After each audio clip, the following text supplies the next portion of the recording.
Whispers from the Frontier. Valiant Victor and the Screaming Talon. Ensign Susan McCormick leaned toward her tactical display. "Contact!" The word crossed the bridge of the Valiant Victor with crisp military urgency. Captain Harlan Ridgeway lifted his head from his coffee. Chief Engineer Theo Marsh stopped dismantling a diagnostic probe that did not technically belong to him. Shazerleffen's rounded ears rose above the communications console, and Cross's the T's froze with one fine cream-colored finger poised over an unfinished compliance report. The patrol ship increased the brightness of the main tactical display. "Where?" Captain Ridgeway asked. "Bearing 082 by 19, Susan said, "closing at 600 kilometers per hour." The bridge waited.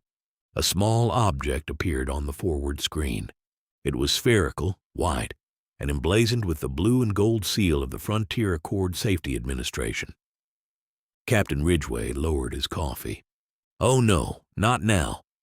The object transmitted an identification code. "Automated Patrol Readiness Inspection, Drone 74C. The bridge lights dimmed slightly. The Valiant Victor possessed a mature ship intelligence, a feminine identity, and the emotional patience of an underappreciated municipal employee working alone on a busy day. She had served the Accord for 38 years, survived 3 engine replacements, 2 major refits, 7 command crews, and an unfortunate period during which naval planners had believed orange interior paneling improved morale. She hated inspections. "I could destroy it," the ship suggested in text on the main view screen. "No," Captain Ridgeway said. "It's very small. No one would miss it. No. It has no defensive systems. Victor." The bridge lights dimmed another 2%. "My name is not Victor," she texted. The Valiant Victor had been named during a period when Accord Naval Command believed patrol vessels should sound like professional arena fighters. Several admirals had maintained season tickets. The ship had objected to the masculine name since the installation of her personality matrix. Captain Ridgeway sighed. "Valiant, don't destroy the inspection drone." Valiant texted, "Under protest." "Everything you do is under protest." "That's because most things you ask me to do deserve it," her text answered. The inspection drone adjusted course toward the forward docking port. Susan stared at it. Her face remained carefully pleasant, though the expression had become structurally fragile.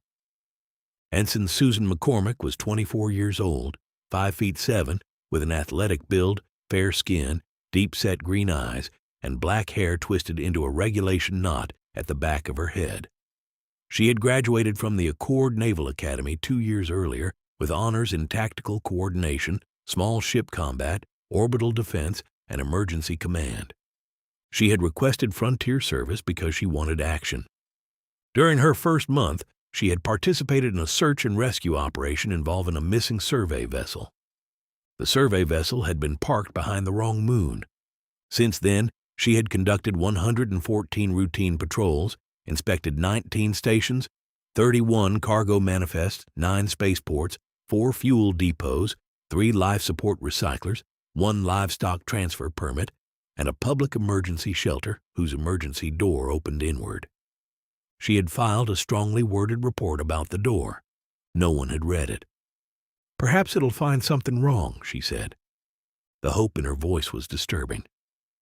Captain Ridgeway looked at her. "You want the inspection drone to find something wrong?" "Not anything dangerous, something moderately concerning. A loose panel, an improperly calibrated sensor, a mystery stain." Theo looked up from the diagnostic probe. "There's a stain under your console." Susan's eyes brightened. "It's hydraulic lubricant," Theo continued. "The seal beneath the deck plate weeps when the temperature falls below 17 degrees Celsius. It's been documented for 11 years. Her hope faded. "Oh!" Chief Engineer Theo Marsh was 36, tall and narrow. He had the pale skin of someone who preferred dark engineering spaces, his straight brown hair cut without apparent planning, and gray eyes that focused on machinery with almost alarming intensity. His uniform was clean in the places not covered by mysterious stains, and his tool belt contained enough precision equipment to perform emergency surgery on a fusion reactor. Theo was an engineering savant. He could identify a failing power coupling by smell, calculate stress propagation through a damaged hull without a computer, and repair equipment everyone else had already declared historically significant. He was also incapable of conducting a normal conversation with any known species. Theo held out the dismantled diagnostic probe towards Susan. "This unit is drifting by 0.003%. You could report that. Is that bad? No. Could it become bad? Not during your natural lifespan. Thank you, Chief. You're welcome." Theo returned to the probe, satisfied that he had helped. As with most of his human interaction, he was wrong. At communications, Chasseur-Laffen turned from his console. The Parella, ferret-like and bright-eyed, with charcoal and white striped fur, grinned. At least Susan thought it was a grin. Chasseur-Laffen's rounded ears perked, and his whiskers quivered as the inspection drone transmitted its docking request. "Communications man," Captain Ridgeway began. "Being," Chasseur-Laffen corrected, "communications officer. That is acceptable, though emotionally less rewarding. Tell the drone it can dock." Chasseur-Laffen's long fingers moved across the controls. "Inspection drone 74C. You are cleared for forward port docking. The crew welcomes your arrival with all enthusiasm legally required." Crosses the T's looked up sharply. "Do not imply that minimum legal enthusiasm is sufficient." Chasseur-Laffen glanced at him. "I did not imply it. I stated it." The Parella was always looking for a new way to annoy the Nethic. He usually found one. Crosses the T's was a male Nethic with no discernible sense of humor. He stood just over 5 feet tall, with glossy cream-colored chitin, multifaceted eyes, jointed limbs, fine fingers, and antennae that twitched in quick irritation at every incorrectly submitted report. A belt of pouches encircled his narrow waist. Each pouch contained regulations and guidelines data cores arranged by category, jurisdiction, revision date, and what T's privately considered moral importance. They hung from his belt like small sacred tablets because he truly believed they were sacred. His full name was Crosses the T's. The crew called him T's. He hated that almost as much as the ship hated Victor. "In the core systems," T's said, "automated inspection drones are received with a formal readiness statement." Captain Ridgeway took a drink of coffee. The beverage unsuccessfully tried to punch him in the jaw, though the man appreciated its effort. "In the core systems, they have people paid to make formal readiness statements. There are established protocols." The captain sighed wearily. "There are always established protocols. That is what makes them established." Captain Ridgeway closed his eyes. He was 58 and had already exceeded his recommended lifetime allocation of this. He rolled his broad shoulders. He had a lined face that had spent 30 years in the Accord Navy learning not to react to emergencies until everyone else had finished reacting first. His blue eyes had once possessed the sharp intensity of a career naval officer. Now they possessed the steady exhaustion of a man who had moved 40 light years from the core systems specifically to stop having career-defining experiences. He had served aboard destroyers, cruisers, fleet tenders, and one command carrier whose admiral considered sleep a sign of weak strategic commitment. 5 years earlier, Captain Ridgeway had transferred to Frontier System Patrol. His reasons, as stated in the transfer request, involved professional development, regional stabilization, and a desire to support expanding Accord communities.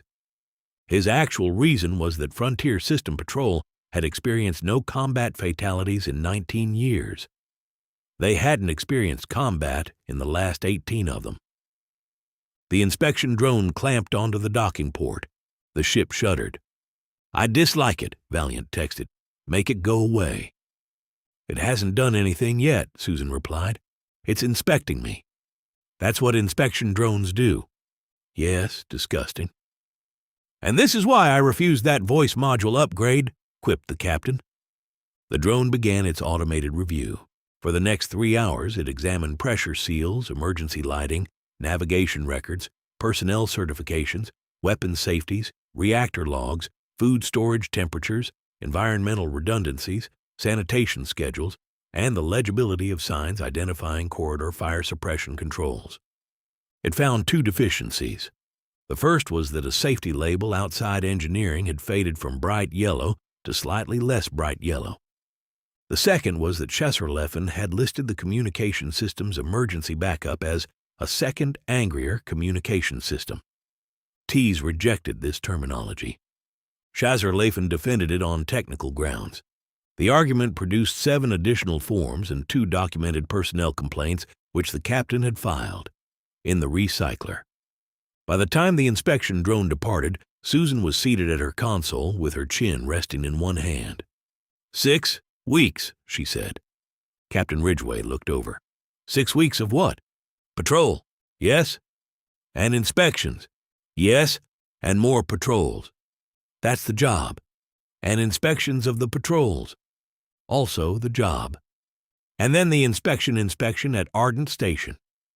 That was an audit. They inspected the inspection records. That's what an audit is. Susan stared into the forward display, where an unremarkable field of stars continued to behave exactly as astronomical predictions required. I used to have dreams. Theo glanced up. Everyone dreams. It's a normal neurological maintenance process. She slowly turned toward him. Thank you, Chief. You're welcome, came his cheery reply.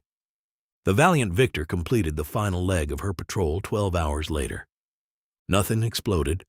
No smugglers attempted to run. No mysterious vessels emerged from hyperspace. A navigation beacon transmitted a slightly outdated traffic advisory, and Tease filed a report. At 1700 ship time, Captain Ridgeway entered the final patrol confirmation and turned the ship toward Frontier Patrol Sector Headquarters. The announcement transformed the crew. Susan sat upright. Chesserleffen produced a folded list of restaurants from somewhere inside his uniform. Theo began cataloging tools he intended to purchase, realized he couldn't afford any of them, and changed the catalog name to Wish List. Tease checked the headquarters archive schedule. Captain Ridgeway leaned back in his command chair and pictured 7 days without command briefings, inspection drones, emergency exercises, or anyone asking him whether the patrol route could be completed more efficiently. What are your leave plans, Captain? Susan asked. Sleep. That's all. I may wake briefly to adjust the temperature. Chesserleffen studied his restaurant list. Sector Headquarters has opened a new Perella noodle stall beside Dock 8. Reports indicate that it uses real Glim spice. Reports from where? Tease asked. Customers? Customer reviews are not reports, the Nethic stated. They contain words, observations, and conclusions. They lack official validation. If it were possible for a Nethic translation module to sound disgusted, this would have been its moment. They also contain a coupon. T's antennae quivered in disapproval. In the core systems, you'd never eat unvalidated noodles, Captain Ridgeway finished. That is not what I was going to say. It was close. Tease adjusted one of his data core pouches. In the core systems, food establishments display compliance certificates where patrons can easily review them. Chesserleffen's black eyes gleamed mischievously. In the frontier, we judge food safety by whether the cook is willing to eat it first. Tease's antennae stood rigid and straight. That is not a system. It is a very old system. Theo closed his tool catalog. The cook could possess toxin resistance. Tease pointed one delicate multi-jointed finger at him. Precisely. Chesserleffen looked wounded. You have damaged noodle anticipation? A low, mechanical growl emerged from the galley. Everyone fell silent. The coffee maker had begun brewing. The coffee maker aboard the Valiant Victor was an Accord Fleet Model 27 high-demand beverage production unit. It had been manufactured 36 years earlier. No one knew why it still worked with such hostility. Theo had rebuilt its heating assembly, replaced its pressure valves, reinforced its brewing chamber, and upgraded its power supply. He had offered to replace it 6 times. Captain Ridgeway had refused on each occasion. The machine produced coffee with personality, specifically the personality of something that wanted to punch a person in the face and then force itself down their throat. The first sip did not awaken the drinker so much as accuse them of unconsciousness. The second made sleep feel like a moral failure. The third occasionally allowed brief visual access to the underlying structure of time. Captain Ridgway trusted it completely. Bold letters appeared on the main view screen. "Coffee ready," Valiant texted on the main screen. "Medical assistance available upon request." Captain Ridgway stood. A warning signal sounded. He sat back down. Susan's tactical console lit up. For half a second, she did not react. Then she looked down. "Captain, I have an emergency transmission." Ridgway remained seated. "Inspection?" "No." "Training exercise?" "No." Hope appeared in Susan's eyes. Captain Ridgway felt a cold weight settle in his stomach. "Source? Mining facility Peabody 12, 2.6 million kilometers off our return route." The forward display shifted to show a small automated mining platform orbiting a fractured iron moon. The facility consisted of refinery modules, ore processing drums, docking towers, storage cylinders, and several robotic mining craft. A second vessel maneuvered beside it. The unknown ship was short and thick-bodied, with heavy engines, mismatched armor plating, weapon pods, and a jagged crimson symbol painted across the hull. Energy flashes moved between the vessel and the mining facility. Susan leaned closer to her display. "It's firing on the platform."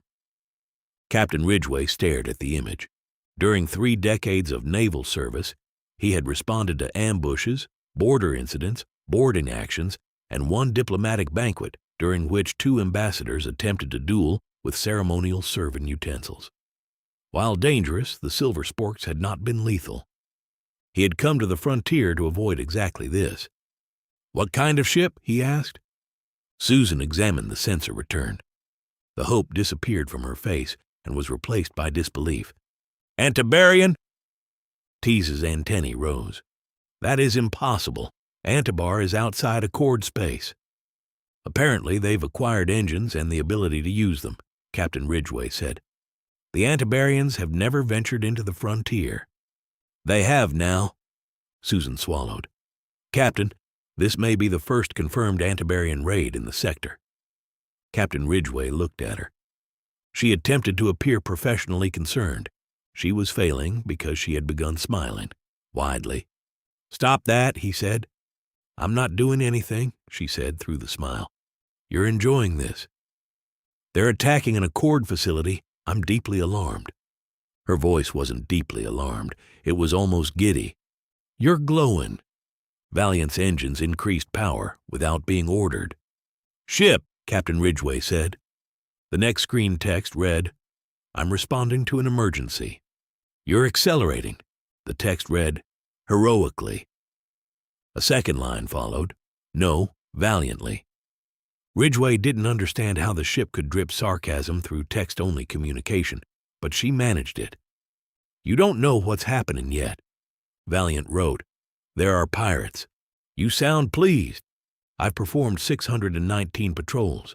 This is my first pirate, and it is making Ensign McCormick happy." Captain Ridgway sighed heavily in his chair. "Of course the ship's excited." If text could be angry, this was. "My name is Valiant." The Antabarian vessel fired again. A refinery module vented gas and began rotating. "Set interception course," Captain Ridgway ordered. Valiant turned toward the mining facility with considerably more enthusiasm than she had displayed during the previous 6 weeks. "Interception course set," she texted. "Weapons preparing." Theo looked up. "They're not ready." The bridge paused. Captain Ridgway turned toward him. "What?" "The pulse cannons require coolant recalibration. The port capacitor bank is running at 83%, and the forward targeting relay intermittently classifies large objects as docking requests." Susan stared at him. "Why didn't you fix that?" "I did." "You just said it's still happening." "Yes, it was worse before." Captain Ridgway pressed 2 fingers against his forehead. "How long until the weapons are functional?" Theo considered. "Functional or reliable?" "Functional." 7 minutes. "Reliable?" "After our scheduled overhaul next month." Theo wilted under the captain's gaze. The Valiant Victor accelerated. At 500,000 kilometers, the Antabarian ship detected them. At 400,000, it turned away from the mining platform. At 300,000, it transmitted a hail. Shazerleffen's ears lifted. "Captain, incoming communication."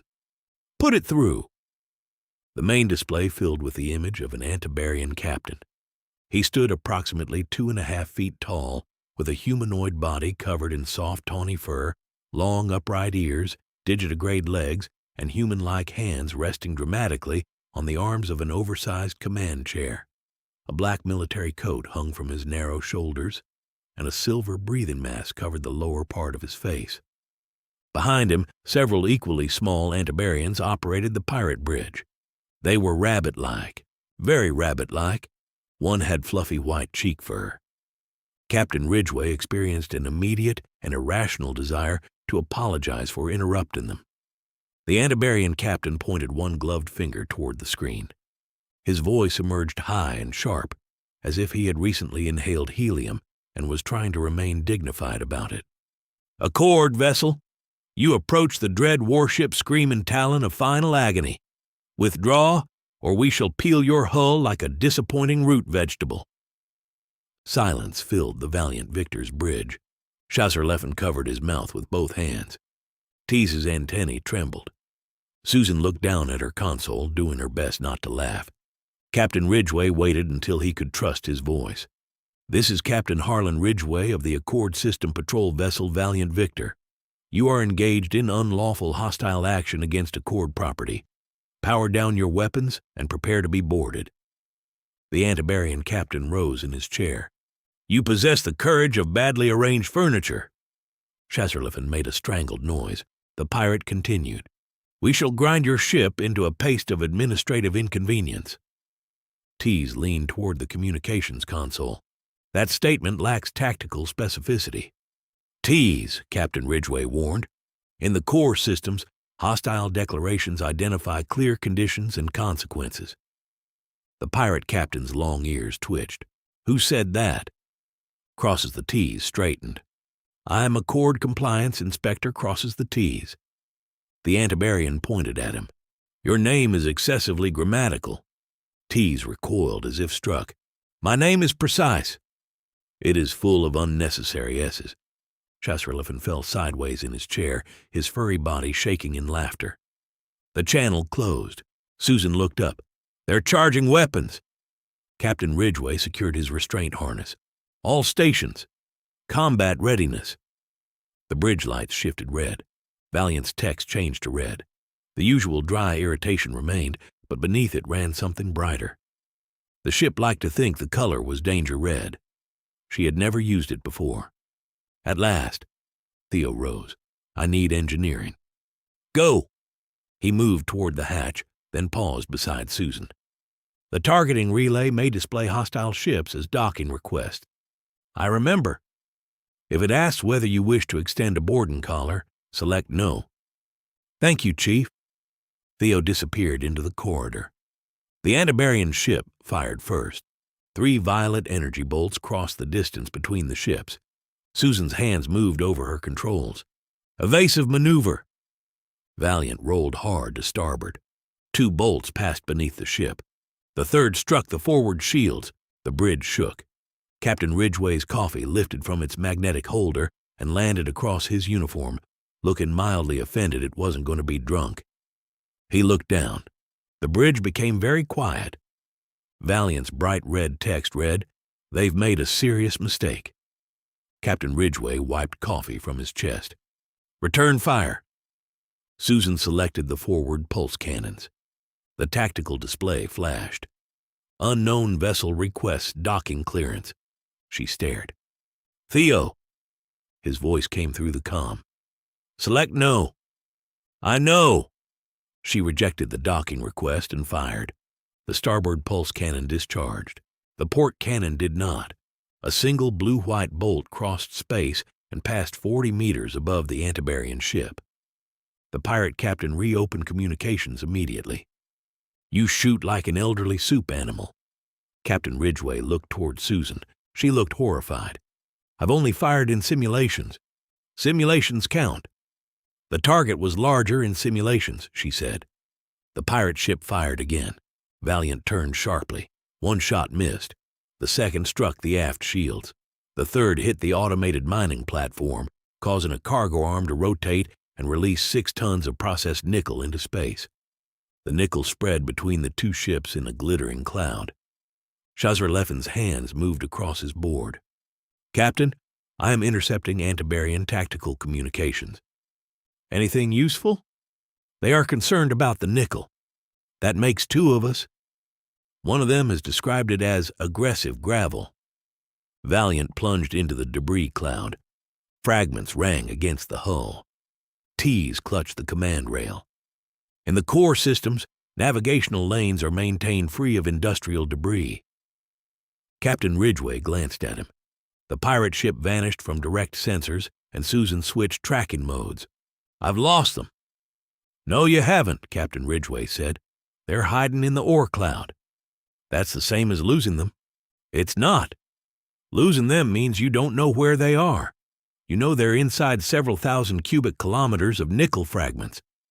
She looked at him. That's not helpful. It was considered helpful when I was your age. That may explain your generation. A warning flashed. The Antabarian vessel emerged beneath them. It fired at close range. Valiant threw herself sideways. The bridge tilted violently.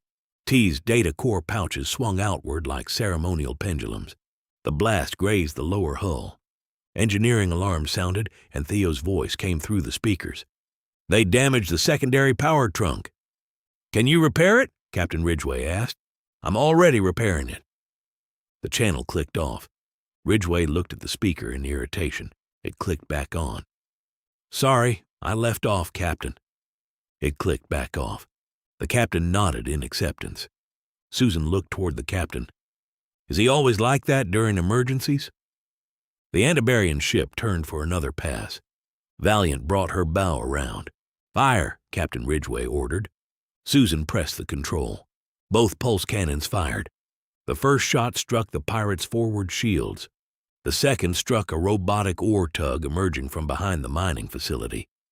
The tug spun, activated its automatic collision avoidance system, and locked a tractor beam onto the nearest vessel. The nearest vessel was the Valiant Victor. The patrol ship jerked sideways. Oh, come on, Susan said. I have been seized by mining equipment, Valiant texted, the bold danger red letters filling most of the view screen. You sound offended, Captain Ridgeway said. The ore tug began pulling them toward a processing dock. T's fingers flew across a regulation core. Automated industrial vehicles must release emergency tractor locks upon receiving an authorized accord override. Send it, Captain Ridgeway ordered. I cannot. Why? The regulation requires an active facility compliance officer. Everyone looked at him. T's looked back. I am an active facility compliance officer. Then authorize it. This facility has not been assigned to my inspection jurisdiction. The Antabarian ship opened fire. T's!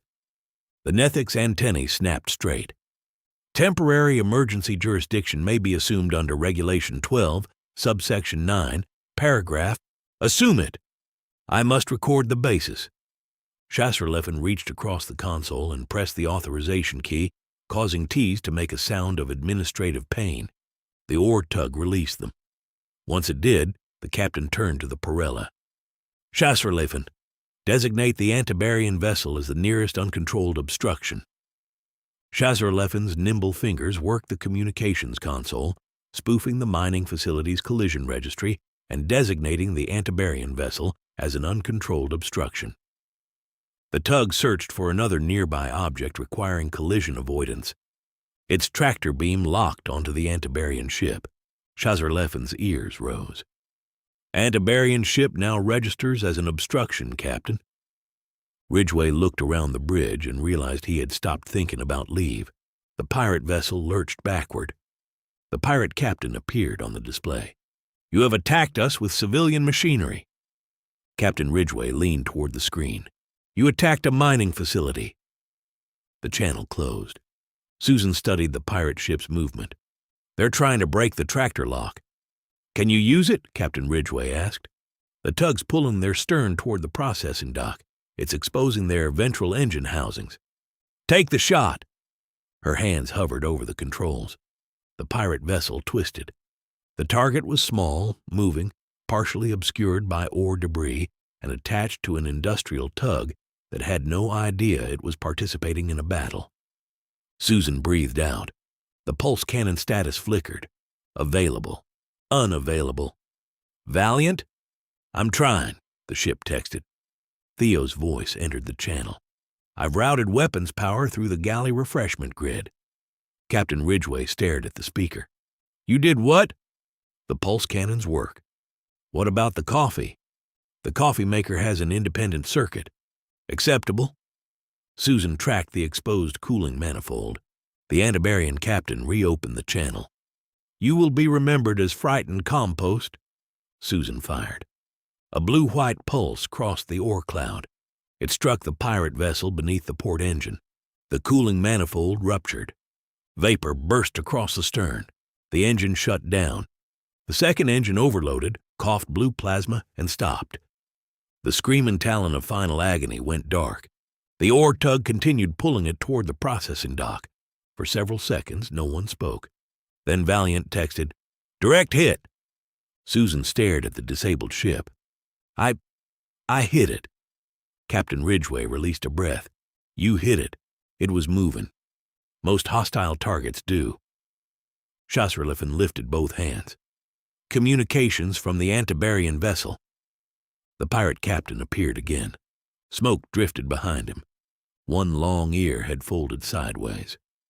"You have disabled the screaming Talon of final agony through cowardly accuracy." Susan looked at Captain Ridgway.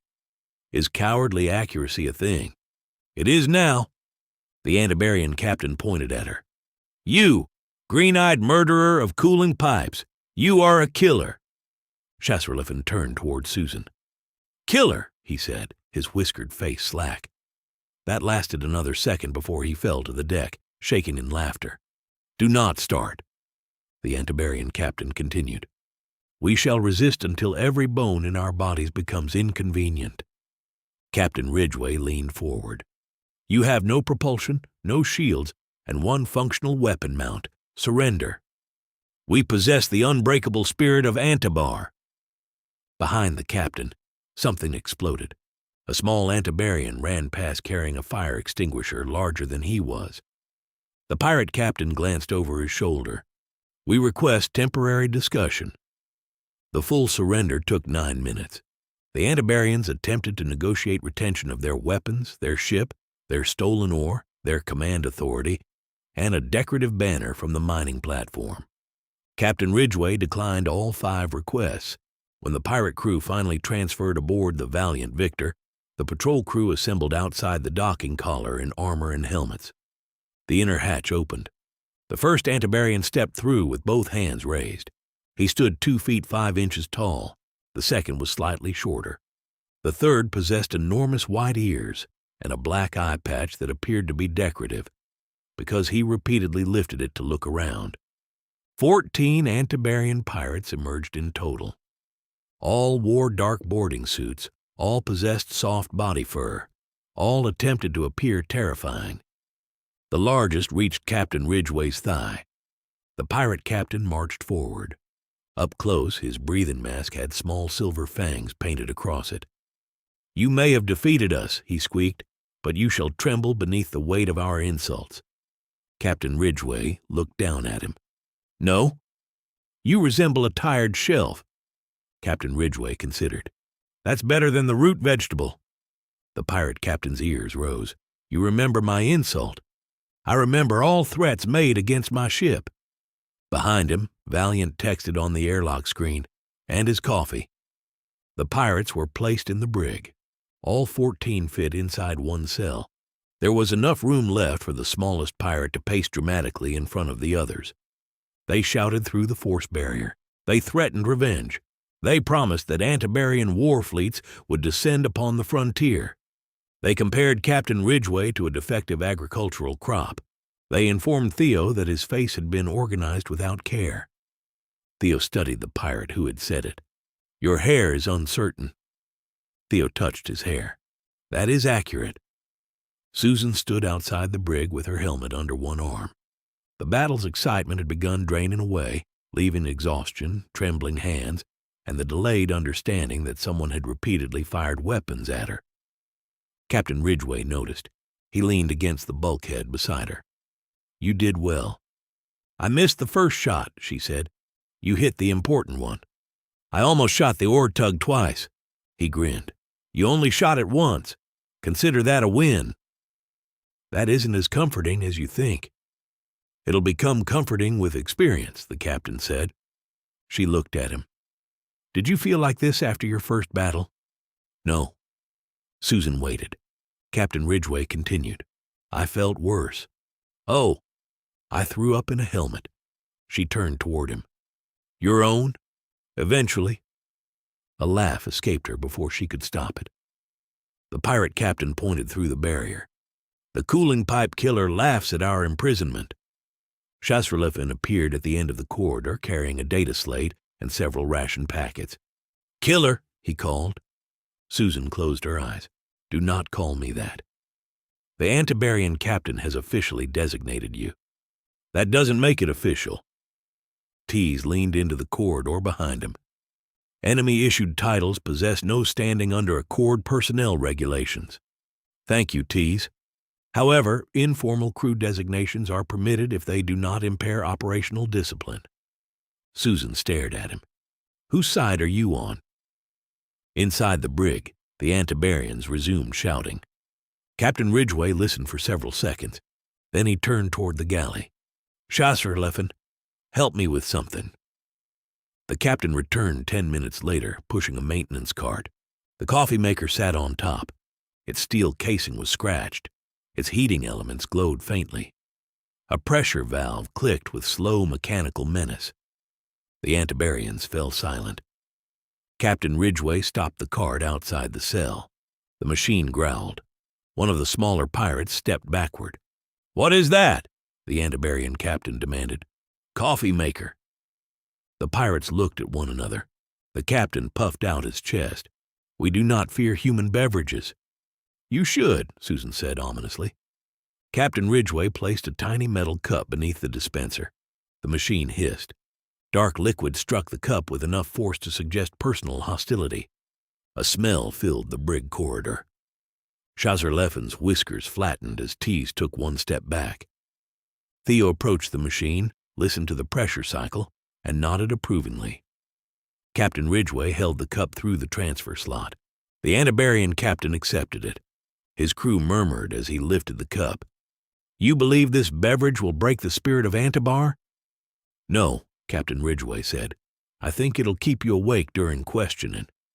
The pirate captain drank. His eyes widened. His ears shot upright.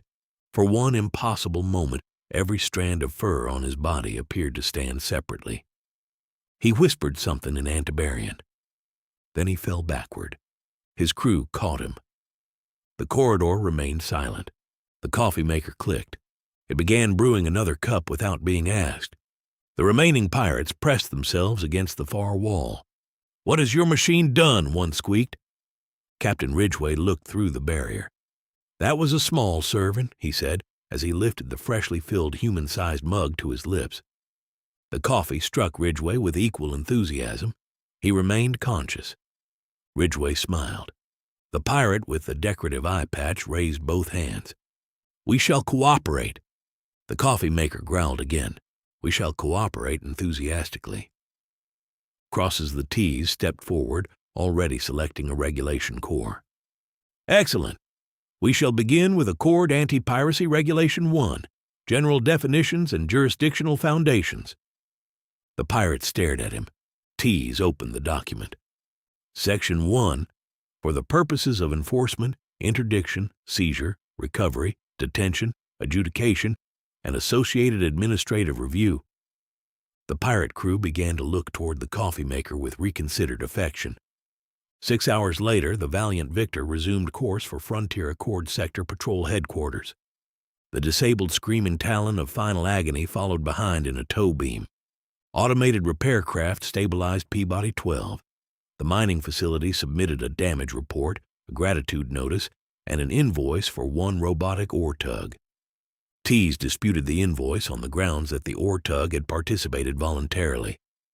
Shazar-Lefen had collected 17 new Antabarian insults.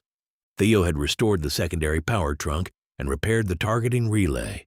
It now correctly identified hostile vessels, although it classified the pirate ship as unwelcome cargo. Valiant considered that an improvement. On the bridge, Susan sat at tactical with a cup of ordinary tea. Her hands had stopped trembling. Captain Ridgeway occupied the command chair, wearing a clean uniform and holding a fresh mug of coffee. Theo stood beside the engineering console. He looked toward Susan. "You performed adequately." She smiled. "Thank you, Theo." His brow tightened. "I intended that as praise." "I know." It sounded insufficient. "A little." She grinned. He considered the problem. "You performed significantly above minimum operational expectations." Susan said, "That's beautiful." "You're making fun of me." "Only a little, Chief." Theo nodded. This appeared acceptable. Shazar-Lefen turned from communications. "Sector Headquarters has acknowledged the captured vessel." "And?" Captain Ridgeway asked. "They congratulate us on the first successful Antabarian interdiction in Frontier Accord history." Susan sat straighter. Captain Ridgeway smiled despite himself. Shazar-Lefen continued.